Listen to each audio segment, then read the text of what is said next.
கழக உடன்பிறப்புகளுக்கு வணக்கம். மக்களை வஞ்சிக்கும் மத்திய அரசு. மக்களை எச்சரிக்கையுடன் இருக்க சொல்லும் மத்திய அரசு இதுவரை எந்த முன்னெச்சரிக்கை நடவடிக்கையும் எடுக்காதது ஏன்?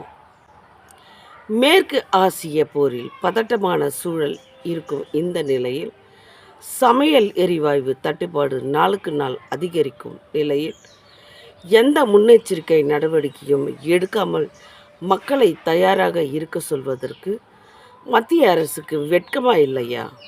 நமது திராவிட மாடல் அரசு ஆலோசனை மேற்கொண்டு மின்சாரம் ஒரு யூனிட்டுக்கு 2 ரூபாய் மானியம் வழங்குகிறது. இது போன்ற எண்ணற்ற நடவடிக்கைகளை மேற்கொண்டு நமது மக்களை காக்கும் திராவிட மாடல் அரசு வரும் சட்டமன்ற தேர்தலில் மீண்டும் திராவிட மாடல் அரசு வெற்றி பெற்று மக்களுக்கு இன்னும் பல நலத்திட்டங்களை கொடுக்கத்தான் போகிறது.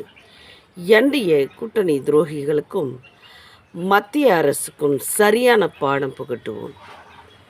திமுக ஒரு சகாப்தம், திமுக ஒரு வரலாறு, திமுக ஒரு சமுத்திரம்.